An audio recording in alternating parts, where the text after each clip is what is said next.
નમસ્કાર દર્શક મિત્રો, ધ લોકસત્તા શોમાં આપનું સ્વાગત છે। અમેરિકાના રાજકારણમાંથી એક સમાચાર સામે આવ્યા છે। વાત છે 21 નવેમ્બર 2025 શુક્રવારની, જ્યારે અમેરિકાના રાષ્ટ્રપતિ ડોનાલ્ડ ટ્રમ્પ અને ન્યૂયોર્કના નવનિયુક્ત મેયર ઝોહરાન મમદાની વચ્ચે વ્હાઇટ હાઉસના ઓવલ ઓફિસમાં મુલાકાત થઈ। આ મુલાકાત એટલા માટે ચર્ચાનો વિષય બની કારણ કે આ બંને નેતાઓ વચ્ચેનો વૈચારિક વિરોધાભાસ જબરજસ્ત છે। એક તરફ છે રિપબ્લિકન વિચારધારાના પ્રખર નેતા ડોનાલ્ડ ટ્રમ્પ અને બીજી તરફ છે યુગાન્ડા મૂળના ડેમોક્રેટિક પાર્ટી સાથે જોડાયેલા ડેમોક્રેટિક સોશિયાલિસ્ટ ઝોહરાન મમદાની। છતાં આ મુલાકાત દરમિયાન બંને નેતાઓ માત્ર એકબીજાથી પ્રભાવિત જ ન થયા, પરંતુ ન્યૂયોર્ક શહેરવાસીઓના હિત માટે અનેક બાબતો પર સહમત પણ થયા। આ મુલાકાતને સમજવા માટે ભૂતકાળમાં થયેલી કડવાશને યાદ કરવી જરૂરી છે। ટ્રમ્પે ભૂતકાળમાં મમદાની પર આકરા પ્રહારો કર્યા હતા। મીડિયા અહેવાલો અનુસાર ટ્રમ્પે તો એવું પણ કહ્યું હતું કે જો મમદાની ચૂંટણી જીતશે તો તેઓ ન્યૂયોર્કનું કેન્દ્રીય ફંડ અટકાવી દેશે।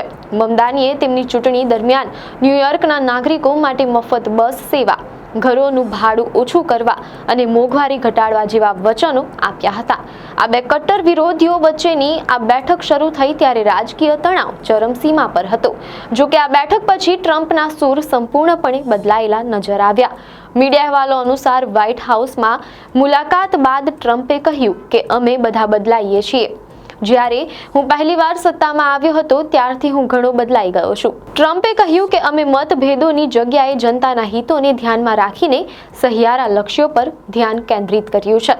તેમણે મમદાનીના વિચારોને પોતાના વિચારો સાથે મળતા આવતા ગણાવ્યા અને કહ્યું કે અમે ધાર્યું હતું તેના કરતાં અમે ઘણી વધારે બાબતો પર સહમત થયા છીએ।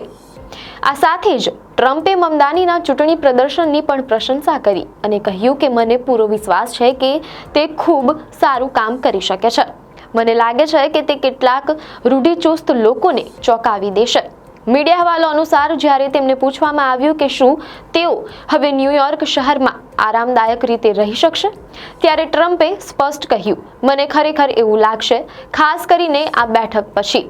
ડોનાલ્ડ ટ્રમ્પ અને નવનિયુક્ત મેયર ઝોહરાન મમદાની વચ્ચેની મુલાકાતનું મુખ્ય કેન્દ્ર બિંદુ તેમની વિરોધાભાસી રાજકીય વિચારધારા નહીં, પરંતુ તેમનું વહાલું શહેર ન્યૂયોર્ક હતું।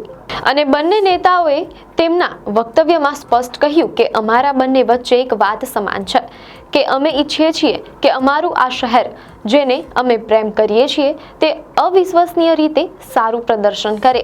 આ બેઠકમાં મુખ્યત્વે ન્યૂયોર્કના સામાન્ય નાગરિકોના હિતો પર ધ્યાન કેન્દ્રિત કરવામાં આવ્યું હતું, જેમાં મોંઘવારી અને જીવન ખર્ચ એટલે કે કોસ્ટ ઓફ લિવિંગ નો મુદ્દો અગ્રતા પર રહ્યો, જેના પર મમદાનીએ ચૂંટણી જીતી હતી। બંને મકાન ભાડું, કરિયાણાના ભાવ અને સામાન્ય નાગરિકોને પડતી મુશ્કેલીઓ વિશે વાત કરી અને ટ્રમ્પે ખાસ કરીને વીજળી કંપની કોન એડિસન ના વધતા દરો ઘટાડવા પર ચર્ચા કરી અને સહમતિ દર્શાવી કે લોકોને રાહત મળવી જોઈએ તેમ અહેવાલોમાં જાણવા મળેલ છે। વધુમાં હાઉસિંગ અને ભાડાના સંકટને હળવું કરવા માટે શહેરમાં નવા મકાનો બાંધવા અને સામાન્ય નાગરિકો માટે ભાડા ઘટાડવા માટે સાથે મળીને કામ કરવાની તૈયારી દર્શાવવામાં આવી। જ્યારે સુરક્ષા એટલે કે પબ્લિક સેફટીને મહત્વ આપીને ન્યૂયોર્ક સિટીમાં ક્રાઇમ રેટ ઘટાડવા અને જાહેર સુરક્ષા વ્યવસ્થા સુધારવા પર બંને નેતાઓએ ભાર મૂક્યો હતો। મેયર મમદાનીએ પણ આ મુલાકાતને ફળદાયી ગણાવી હતી અને ખાતરી આપી કે તેઓ ન્યૂયોર્ક વાસીઓ માટે તે કિફાયતી સુવિધાઓ ઉપલબ્ધ કરાવવા માટે સાથે મળીને કામ કરવા ઉત્સુક છે। આ મુલાકાતનું પરિણામ રાજકારણના જાણકારો માટે પણ ચોંકાવનારું હતું। ભૂતકાળમાં ફંડ અટકાવવાની ધમકી આપનાર ટ્રમ્પે હવે સંપૂર્ણ યુટર્ન લીધો છે। આ મુલાકાત સાબિત કરે છે કે બે તદ્દન વિરોધી વિચારધારાના નેતાઓએ કેપિટલિઝમ વિરુદ્ધ સોશિયાલિઝમ પોતાની રાજકીય વિચારધારાને બાજુ પર મૂકીને ન્યૂયોર્કના નાગરિકોના હિતને પ્રાધાન્ય આપ્યું છે। ડોનાલ્ડ ટ્રમ્પે જાહેરમાં વચન આપ્યું કે તેઓ મેયર મમદાનીને મદદ કરશે અને તેમને સફળ થતા જોવા માંગે છે। આ નિર્ણય ન્યૂયોર્કના લાખો રહેવાસીઓ માટે ખૂબ જ મહત્વપૂર્ણ છે કારણ કે તેમને હવે કેન્દ્ર સરકાર તરફથી સહકાર મળવાની ખાતરી મળી છે। ટૂંકમાં ટ્રમ્પ અને મમદાની વચ્ચે રાજકીય સંઘર્ષને બદલે સહકારનો માર્ગ ખુલ્યો છે, જે અમેરિકન રાજકારણના ભવિષ્ય માટે એક નવો અને રસપ્રદ વળાંક સાબિત થઈ શકે છે। ન્યૂયોર્કના રાજકારણમાં 21 નવેમ્બર 2025ના રોજ જે દ્રશ્ય જોવા મળ્યું તે માત્ર એક મુલાકાત નહોતી, પરંતુ અમેરિકન રાજનીતિમાં વિચારધારા પર જનહિતની જીત હતી. આપને માહિતી સારી લાગી હોય તો વિડીયોને લાઈક અને શેર કરજો, ચેનલને સબસ્ક્રાઇબ કરજો.